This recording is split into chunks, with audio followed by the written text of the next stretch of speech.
Look at you, you gorgeous disaster of discipline. When no one applauded, look at what you turned into.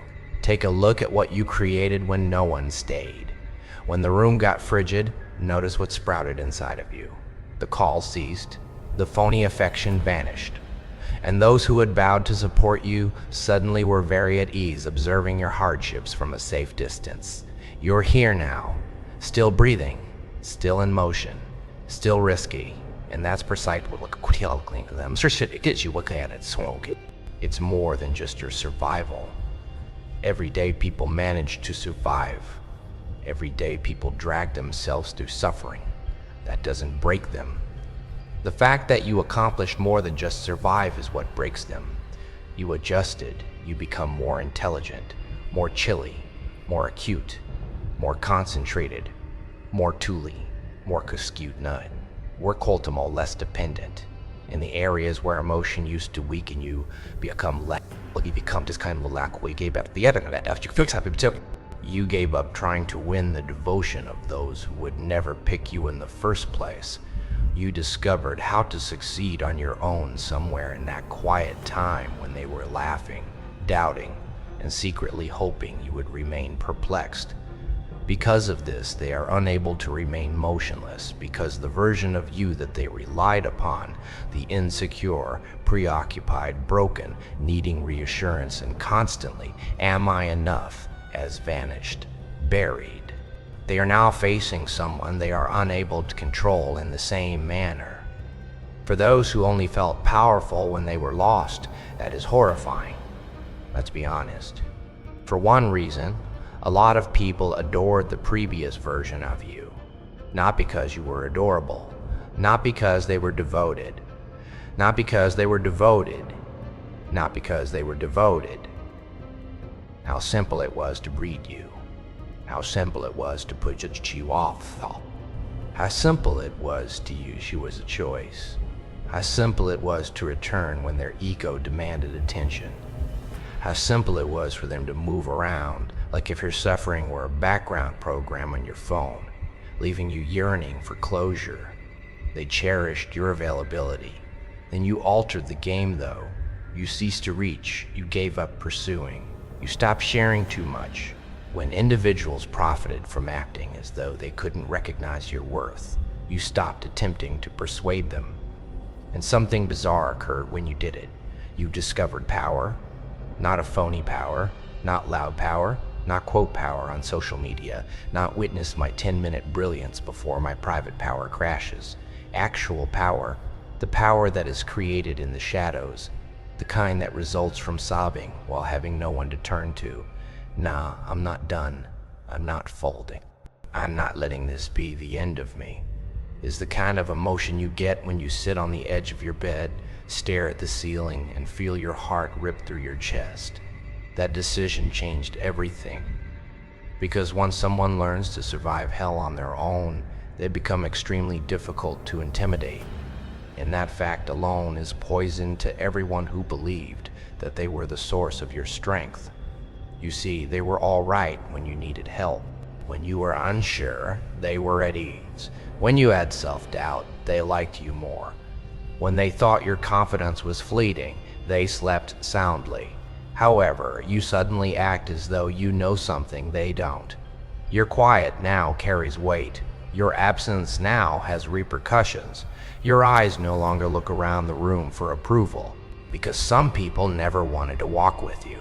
Your energy now says, I can lose everybody in here and still not lose myself.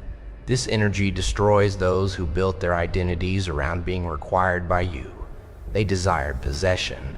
They desired emotional access. They desire to be the cause of your smile, the cause of your relaxation, the reason you persisted, the cause of your self-belief, and it hit them like a truck the moment they understood you could become entire without them.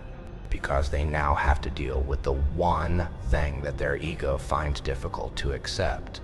You never showed signs of weakness. You were simply unprotected. You were never diminutive. Simply put, you were showing the wrong people your tenderness. It was never difficult to love you. People who only comprehend value once they are deprived of it were all around you. They see it now, which is why it's killing them. They observe the discipline. They observe the discipline. They observe the constraint.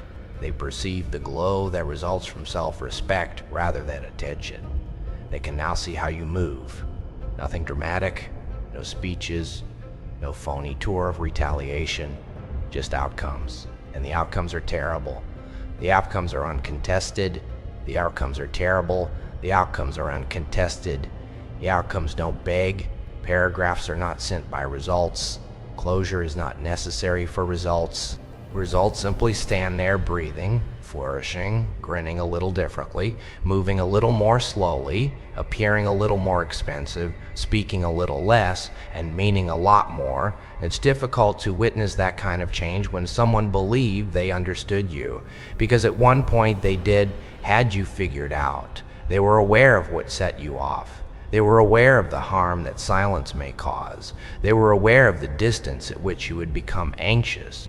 They were aware of how long to vanish before you began placing the blame on yourself.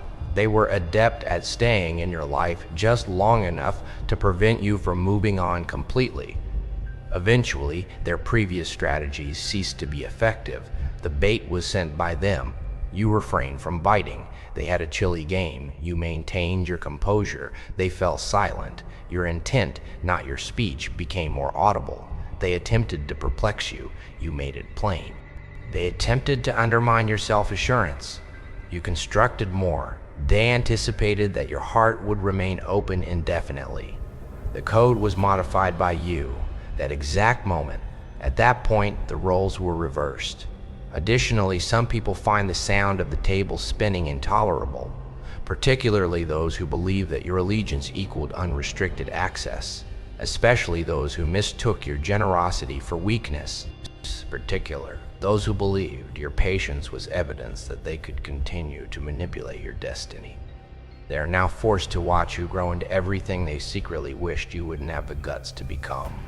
Tranquil without them, concentrated without them, strong without them. The locations where they once touched your imagination are now unreachable, unfazed at the very places where they used to know how to annoy you. And I'll tell you what no one says enough. Everyone is exposed when you succeed on your own. Everyone. It reveals who covertly supported your chaos and who was rooting for your recovery. It reveals who cherished your reliance and who loved your spirit. It reveals who applauded your advancement and who merely put up with you when it was simpler to outpace you. Because of this, as you level up, some people act strangely, not because you underwent a negative transformation, because their aims were no longer concealed by your progress. Your power turned into a mirror. Additionally, many people detest mirrors. They detest the mirror because it reveals that they misjudged you. They detest the mirror because it tells them how indolent your heart was. They detest the mirror because it shows them that you accomplished what they thought you would never do on your own. They detest the mirror that reveals they no longer have access to a rare item since they handled it as if it were interchangeable.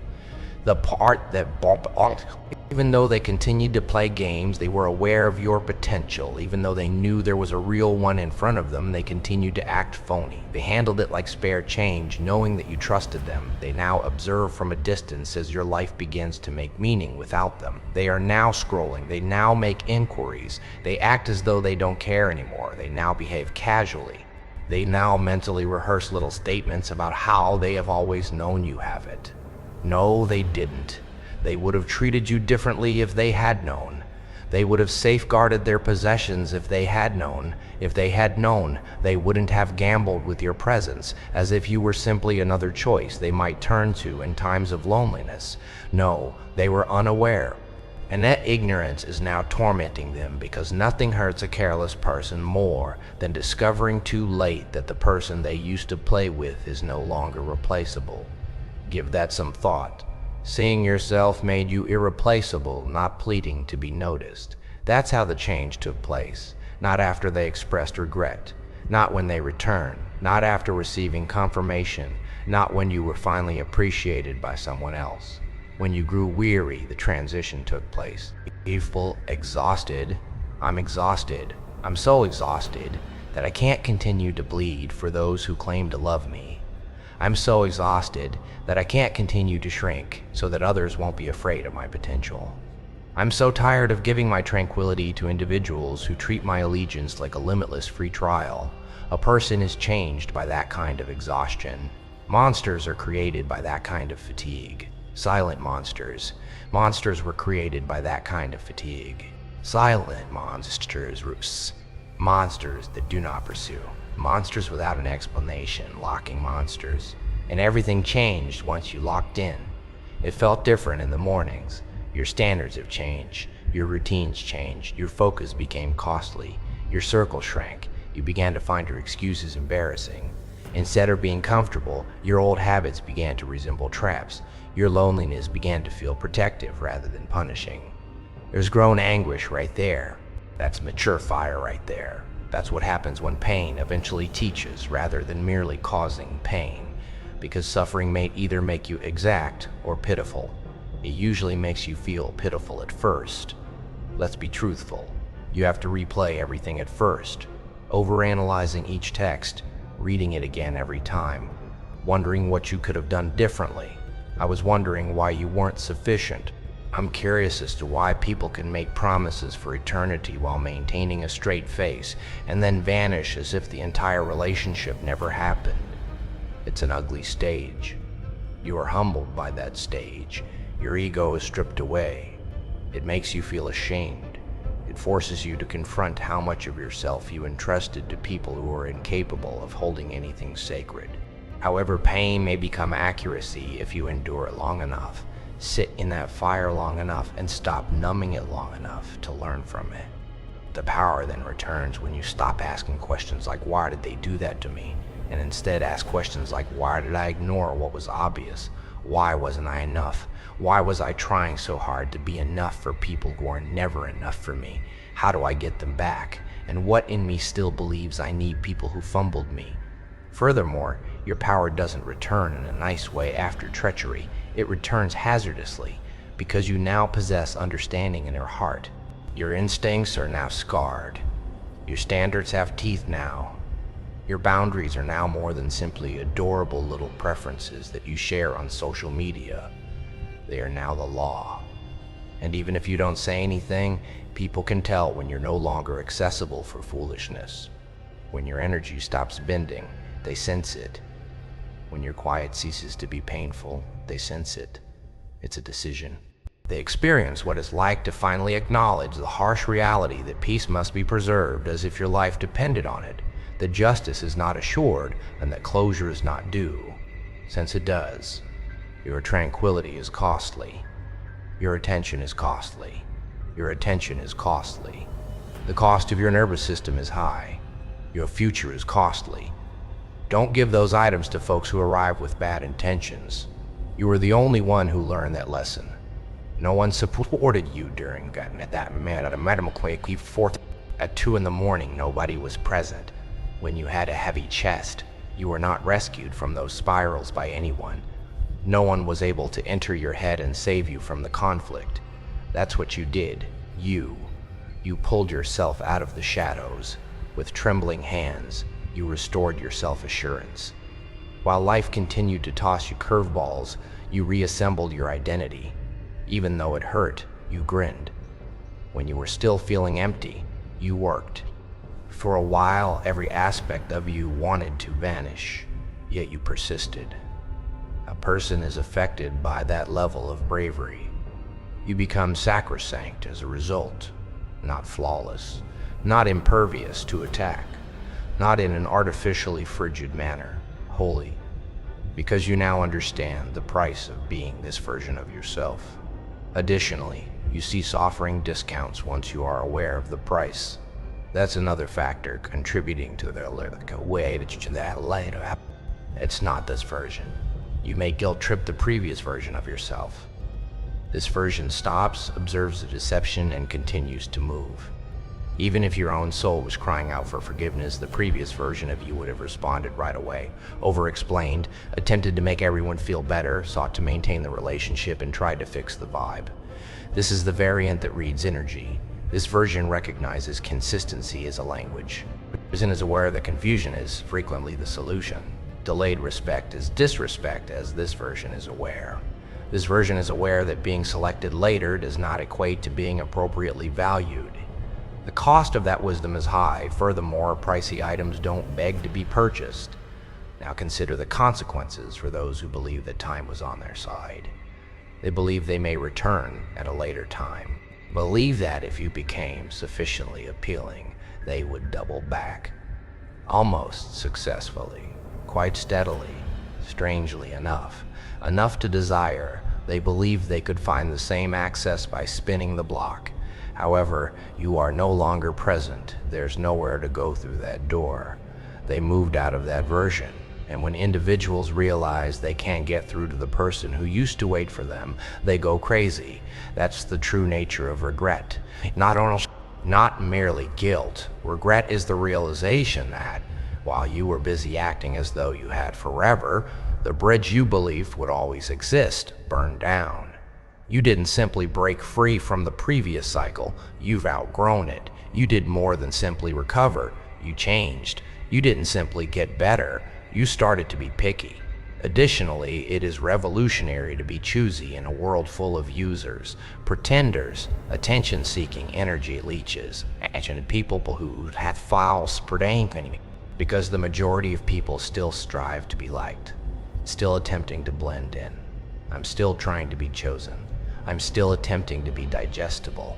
I'm still trying to avoid using powerful energy to scare weak brains. However, you reached a point where alignment took precedence over understanding. Your entire life is altered by that, because you cease pushing when alignment becomes your norm. You give up pursuing locations that make you feel constrained. Don't refer to dysfunction as chemistry. You cease referring to anxiety as love. You cease referring to bare minimal effort potential. You no longer refer to inconsistencies as misunderstandings. You cease referring to disrespect as a bad day. You are nearly tough to play with because of that shift. That's why your current tranquility is upsetting some individuals. They don't really miss you, not in the purest sense. They don't have access. They miss the power. The part of you that still thought they had good intentions is what they miss. The old emotional door code is something they long for. They miss the fact that a single arbitrary message has the power to completely disrupt your nervous system. But nothing now. You've stopped moving. It's not that you don't feel, but rather that you come to realize that not every emotion merits your response. That's mastery right there. Everyone discusses winning. Few people truly know, but feel like what the is not always allowed to win. When your ego demands a speech, sometimes winning means remaining silent. Eliminating the draft is sometimes the key to victory. Winning isn't always checking. Waking up and choosing your routine over your relapse can sometimes be a victory. Winning sometimes means refusing to let loneliness dictate choices that your healed self will have to pay for in the future. That's warfare for adults. The real struggle is inside you, in the times when no one would notice if you folded. Not outside, on the timeline, or in public, when no one would witness you violating your own standards. There are times when returning to the familiar would be the easiest course of action, even if your familiarity was precisely what nearly brought you to ruin, and you were successful each time you made the right decision in those private moments. You won each time you maintained your discipline when no one else was around. You succeed each time you allow the craving to pass, rather than using it as an excuse to betray yourself. You won each time you sat with the pain and refused to compromise your future for short-term solace. Your win hits differently because of this. Since you weren't given it, you weren't given it. A crowd did not sponsor it. Applause did not carry it. Repetition, self-control, humiliation, lonely nights, quiet mornings, ugly growth, and repeatedly choosing standards over emotions until your life began to reflect what your suffering was attempting to teach you were all necessary to build it. Such a victory has roots, and people with roots are difficult to shake. They are afraid of that. because you now know something you didn't know before, even if life punches you again. You are aware that you are capable of overcoming heartbreaks. You are aware that you can start over. You are aware that you can lose people and still discover who you are. You are aware that you don't need an audience to start over. You are aware that you can leave anything that disturbs your tranquility. You are aware that loneliness does not equate to desperation. You are aware that you can sustain injuries without losing your strength. For those who believe that one loss would ruin you, that information is terrifying. You weren't destroyed though. You were introduced to you by it. The actual you, the deeper you are, the less showy you are, the more grounded you are. The you who feels significant without the need for noise. The you who feels strong without seeking retribution. The you who doesn't need to prove anything every 5 seconds because your mere existence speaks volumes. They are suffocated by that presence. Since they are able to sense the difference, they sense that you are no longer making an effort to impress them. You are no longer attempting to justify your value to those who are determined to misinterpret you. You are no longer investing energy in one-sided relationships. You no longer confuse being appreciated with being seen. And those who mishandle you have to accept that. They have to accept that even though they met you prior to the glow-up, they were still unable to identify what was in front of them. Are you aware of the weight of that after you mistreated someone? To be aware that the person you fired was disciplined. It became crucial to know who you were delaying. It became indisputable to know the person you undervalued. A picture, a memory, a name, a sentence, a mutual mention, a glimpse of your energy from a distance, quiet rooms, late hours, random moments, and all of a sudden people experience that kind of realization all over again. Loss, not love. When ego is involved, loss speaks louder than love because love says, I wish I had protected that. Ego says, how dare they become this without me? Many people are not in pain because they lost you, because they can no longer control the narrative they told themselves about you. They are in pain. You'll always be there, they assured themselves. Incorrect. You'd always care more, they told themselves. Incorrect. You'll return softer, they assured themselves. Incorrect. You'll return south. Incorrect. The correct. They convinced themselves that loyalty equates to weakness. Incorrect. You wouldn't survive without them, they told themselves. Completely incorrect. Your life is now the remedy. Each disciplined action you take is a correction. Each boundary is an adjustment. Every peaceful moment is a correction. Every standard is an adjustment. Every blessing you touch while keeping your hands clean and your thoughts clear is a correction. You turned into a living example of how abandonment does not equate to defeat. And your bones read that. Being defeated is not the same as being abandoned. Rejection does not equate to undeservingness. Being denied is not the same as being delayed. Being lost is not the same as being delayed. Being lost is not the same as being alone. Being by yourself can sometimes be the very thing that keeps you alive. Because you'll see what noise conceals when you're alone. It will highlight the areas in which your patterns have a flaw. It will reveal the gaps in your self-respect. It will demonstrate how your relationships as an adult are still influenced by your childhood traumas. Because a part of you still believes that starvation is normal, it will reveal where you have a craving for crumbs.